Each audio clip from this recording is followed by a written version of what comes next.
My name's Chip Kruger. I'm co-founder and co-CEO of SwiftConnect along with Matt Capel sitting next to me. We started the company back in 2020, just as COVID was taking off. This is our second go-round. The first go-round was a company called Waltz, which was in a similar area of access control. Matt had started it in his law school dorm room. The amazing thing is he was still able to graduate from law school even though he was working full-time on this company. I had, when he was raising money from the company, I had been introduced to Matt at his high school function where the headmaster of his high school came up to me and said, "This is the best graduate we've ever had come out of this place. You should meet him. He's raising money." So Matt and I talked, and eventually I invested in his company. And then I helped him raise a second round. And by that time, a lot of my friends were invested. I felt a responsibility to them. Also, working with Matt was a lot of fun. And I talked to my partners, my private equity fund, and said, I want to go work with Matt. And they were good about that, and Matt was good about letting me in. We sold that to WeWork in 2019, and Matt went to WeWork. I'll let Matt tell the rest of the story. Yeah, so I guess I had a couple points along the way. So when I started Waltz when I was in school, we didn't start it for access control. Knew nothing about access control.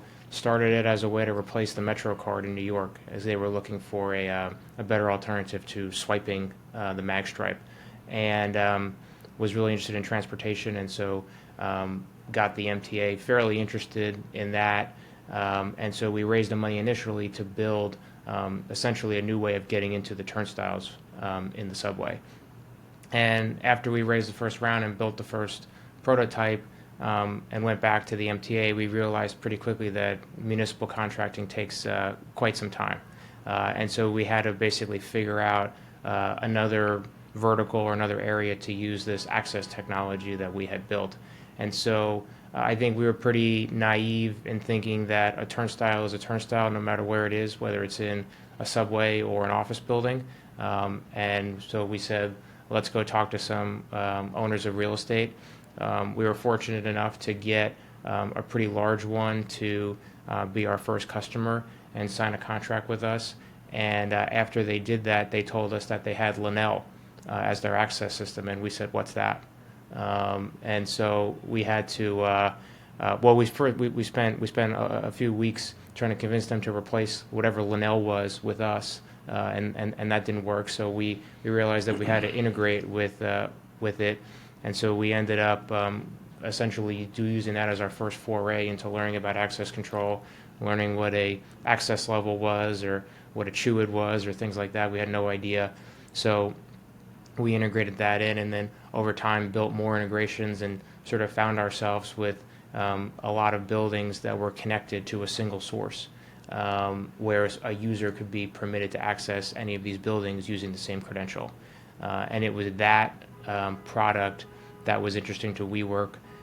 They had 600 or 700 locations by 2019 that they had not only their own access system upstairs that they controlled, but they had access systems in the base building that were controlled by their landlords.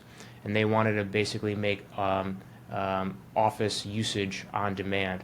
So they wanted you to go into a WeWork app, book a desk, a conference room, a 50-person office for an hour, a day, a week, a month, or a year, and be able to book it through the app, transact very easily, and then immediately have access to it.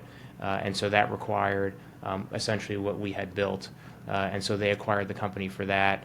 And it was there that we learned what the owners and large occupiers of office space around the world were going to want from a unified access control system to deliver a great employee experience.